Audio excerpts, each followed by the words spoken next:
هاشم، الموت لأمريكا، الموت لأمريكا،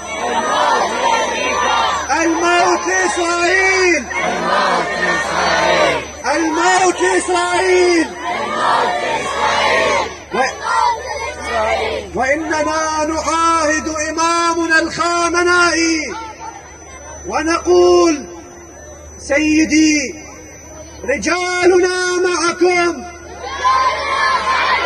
نساؤنا معكم، أطفالنا معكم، ونقول لك يا مولاي: إننا لو قتلنا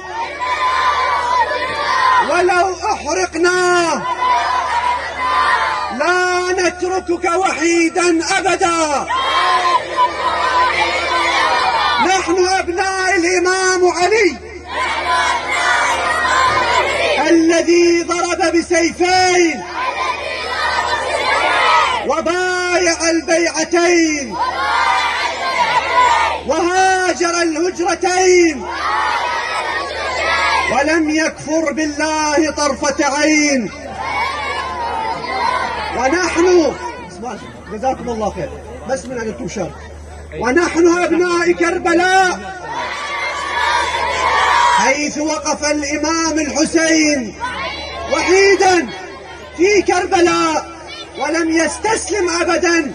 واليوم السيد الخامنائي إمامنا وسيدنا وقائدنا يريد الأمريكي منه الاستسلام.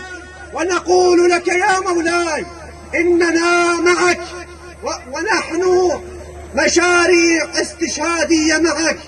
والله لا نقول إلا كما قال الحسين عليه السلام في كربلاء: ألا وإن الدعي ابن الدعي قد ركز بين اثنتين، بين السلة والذلة، وهيهات منا الذلة،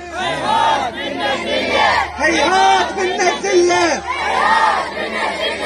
بأعلى أصواتكم شباب نوصل رسالة إلى الأمريكي من العراق وإلى الإسرائيلي من العراق: كلا كلا أمريكا، كلا كلا إسرائيل.